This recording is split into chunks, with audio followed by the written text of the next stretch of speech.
This is where the magic happens of this YouTube channel often. I kind of have been using this camera in here off and on for 6 months or so, but only recently did I realize I had a rig that I could just slide this into. The second that I did that and was operating like this, I felt that this was the main reason that we're here is to look at these, what I will call exotic lenses. The Ultra 16 6mm, the 14mm, and the ridiculous Canon 10.6 to 180. I'm gonna put the Blackmagic here. It's kind of in a similar spot. So this is the 6mm and this is the 14mm. This is the 6mm on the Alexa and scaled up. This is the 14 and scaled up, so there's no vignette. We could put the zoom on. This is at 10mm, and then this is the 180 wide open and zoomed in so that there's no vignette. This is the 6mm. I have 1.2 ND in there. We could definitely see IR pollution. This is the 14. I moved the camera and we're still at 1600 with the 1.2 ND in. All right, here I have the 1.2 removed. Back on the 6 real quick, just because the light has gone down and we could see it wide open without the ND in, so that there's no IR pollution. With this camera, you get more highlight range at the higher ISOs. So in a shot like this, when it was really bright out there, I had it at 1600 just so that we could retain that bright area out the window. But of course there's more noise. 1600 and 200, we still have the same clipping in the light, but we have more highlight range at 1600. We can also just see what the 36mm Atlas Mercury looks like. Can't say that I've seen this lens on this camera or any footage from it until this very moment right here. Also, I got all these lenses from Greenwood City there in Brooklyn, and they have a lot of lenses. They have a bunch of film cameras and, of course, digital cameras. They have a brand new location with multiple testing bays. I will leave a link to them below, and thank you for always being there to help me with my weird camera requests. 14mm, 1.3. I think I'm in focus. The only thing that's lighting this area is a single MC Pro 12 feet that way, and of course 2 MCs right here, but those aren't really lighting me much. That other MC is pretty much doing everything. We can shoot this at a 1.3 and have pretty much the whole scene be in focus with a very minimal amount of light. Being at a 1.3 on a huge sensor would have this background at the same field of view much more blurred. So to get the same depth of field, you'd have to stop down, which is fine if you have a lot more light. But if you had one MC and wanted everything to be in focus, this would be a way to do it. This is at a T8, and we're around 46mm on the lens on the Blackmagic. And then we can look at what happens on the Alexa at the equivalent field of view from the same spot. So the same perspective, which would be a 135mm lens. Here's a T8 on the Alexa. I will stop this down until that back one comes a little more in focus. Maybe there, which is at a T16 or an F16. So it's harder to keep deep focus at times without more light compared to the same depth of field on a smaller sensor at an equivalent field of view. Other camera at a T8, this camera at a T8. Interesting. I did not really expect it to look like that. Also, it's kind of interesting to be looking at these on a 1080p sensor and kind of shooting in the higher ISOs, so it's a little bit noisy. I wonder how these would look on like a high resolution, smaller sensor like a GH camera, GH7. 6mm, same spot. I guess that's all I got. Also, we'll bring everything into Resolve. Sometimes the Blackmagic footage with the Gen 1, Gen 4, all those combos can be a little confusing, so I kind of dialed it in nicely for this camera, as well as the newer Blackmagic cameras, but for now we'll just look at this one. This is close focus on the 14, and close focus on the 6. And the close focus on the 180mm is crazy. Okay, when I first put this on the camera, I was amazed. You're gonna think, at least when I was doing it, I'm like, oh, it's gotta be at the end. It's gotta be at the end, but it keeps on going. While we look at that zoom, I want to mention audio. Any music that you've heard or sound effects in any videos on this channel for the last year-ish, more than that, a little bit, has been from audio. My favorite feature that they have is called Link Match AI. You can paste a song from YouTube or Spotify and some others, and it will return songs that have a similar sound or feel to that song, and that is super valuable. It speeds up the process. A lot of music, a lot of stuff getting added every day. There's a link in the description with a code to get the first year for $59. It's 70% off for the first year. Pretty good. And if you're making YouTube videos or doing work where you need music, even if it's temp tracks in your commercial edits, it's a good, useful service to have. And slow zoom. Yeah, dude, this is good. This is real good. Keep it there. That's a good one. I'm gonna cut.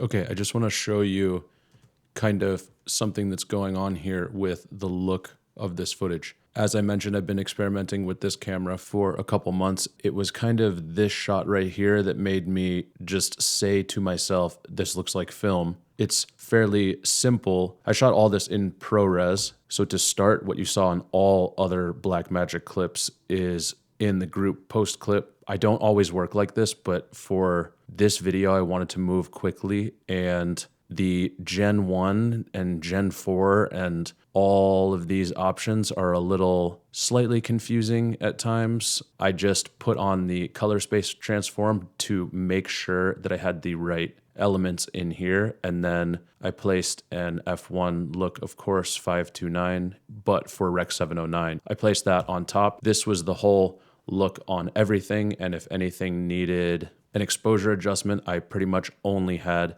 mapped HDR wheels. So I'm just going to make another version of this to see where we started. So I probably would just bring this down a little bit like this, and it's done. So that's how I went through the entire process of grading this whole entire video. And that is how I work on a lot of stuff where the look is in the group post clip. There's a group for every camera, or if it's one camera project, there's a group for different scenes. Build the looks on the group post clip. And my first note in here for this project was just mapped HDR wheels to adjust the exposure. And pretty much on any clip that you saw, this was kind of it. And then for this one, for some reason, I brought this down a lot and then added a curve before to bring up some of the shadows, went into the primaries and lowered the offset, and then went into the primaries again and adjusted the contrast. So we have a similar look here, but this with more contrast. And honestly, I probably could have just done that here. But for some reason, my experimentation, I landed on here. Back to what is important about this, the look on the group, that sets you up when you're grading. And let's just say that the color temperature was off, and we'll just hide that. If it was recorded like this and I wanted to warm it up, I would first bring up the vector scope and kind of just see how far it could be pushed around in the offset. And if I feel that it can be pushed around, I will either leave offset if it's looking good, again, just working quickly, or go to chromatic adaptation, set these to color temperature, and warm this up, maybe around there. So I would have basically two nodes in everything. One would be for exposure and one would be for color temp.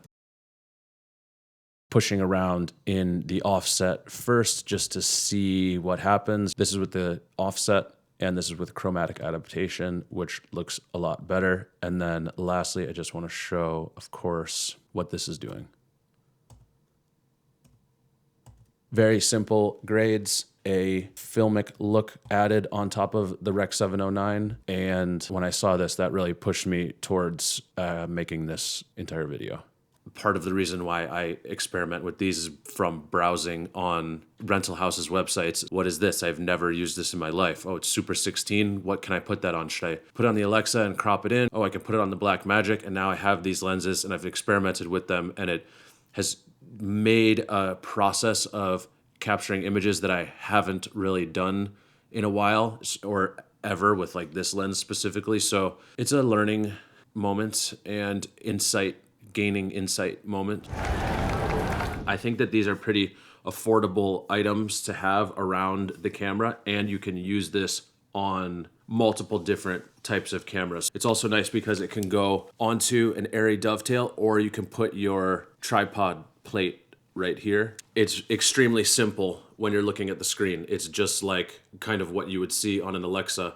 And I definitely appreciate that. I got this out of complete necessity, and I went into B&H and I just said, hey, I need to put a monitor on a Sony FX30, and I don't want batteries on the monitor, and I want the most minimal setup I can possibly get. That turned into a battery plate that goes on 15 mil rods. This battery will power this monitor pretty much all day. It's just a 98 watt hour battery. And then this is a Condor Blue base plate, I guess. I'm gonna scold Condor Blue for doing this. Every time I look at this, it significantly pisses me off. This is the base plate. Included in it is a quick release for your camera. Would we look at this?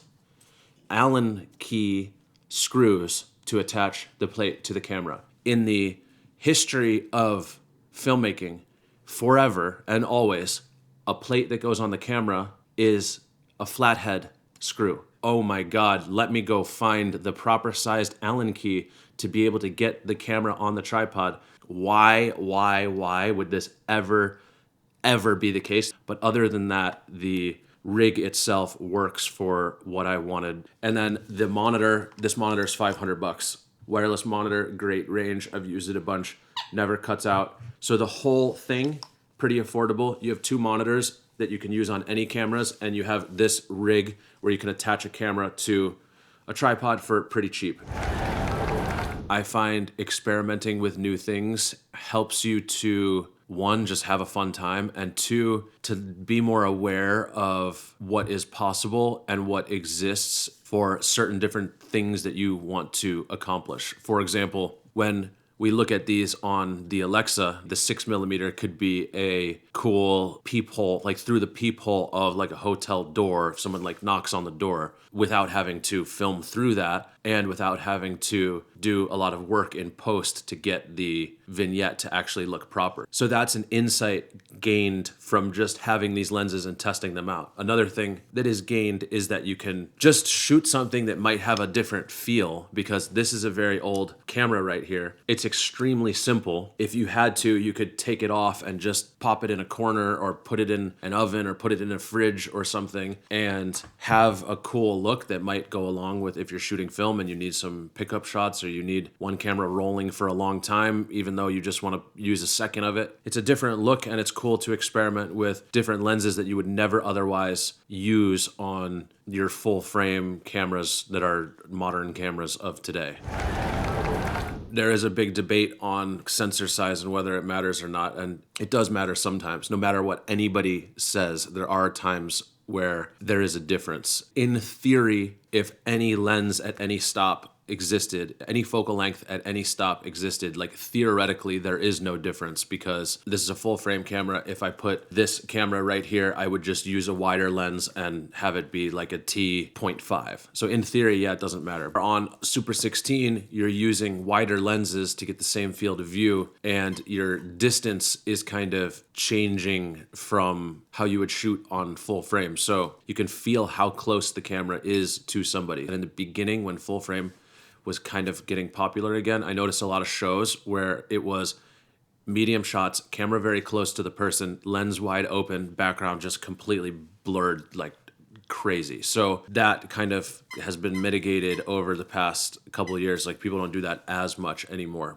The super blurred backgrounds. If you're used to a full frame sensor and you want to walk around with something different, you should try out a Super 16 sensor, a modern version of a Super 16 sensor, I think, or Micro Four Thirds sensor is the GH7. You can probably easily rent that. I don't know about how easy it is to get a hold of one of these, but there are cameras that you can get to utilize these lenses or shoot on 16 millimeter film, which these are designed for. None of this even really matters anymore now that the Alexa 265 is out. We all know that that's going to be the GOAT.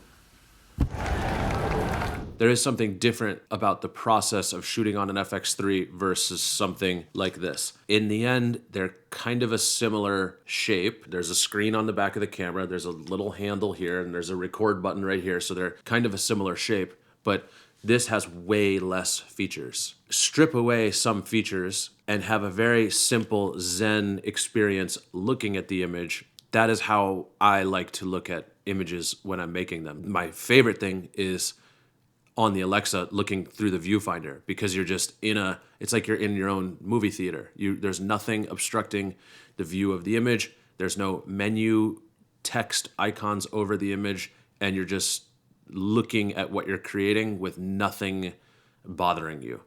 This has a similar feel, but there's no viewfinder. But the image on the screen is very simple, and there's not much to worry about. There's like 4 ISOs.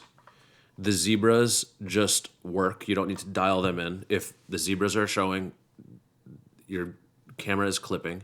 You can dial them down a little bit if you want. Everything is extremely simple and makes your approach to what you're doing a little bit different, including the batteries not lasting for too long of a time, which I guess could be annoying, but you can fit like 10 of those batteries in your pocket, and 10 of those batteries will make the camera run for maybe 5 hours.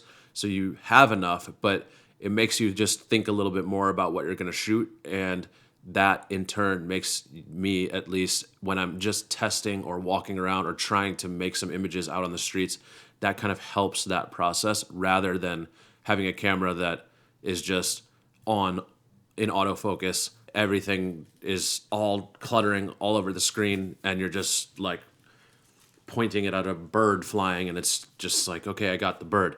To capture a bird on this is with something like this at 180 millimeters is quite a task to make happen, and it makes you more in the moment and makes you kind of realize like, oh, I need to be able to know how to do this in order to capture this, and that's hard. So sometimes I like being in those situations.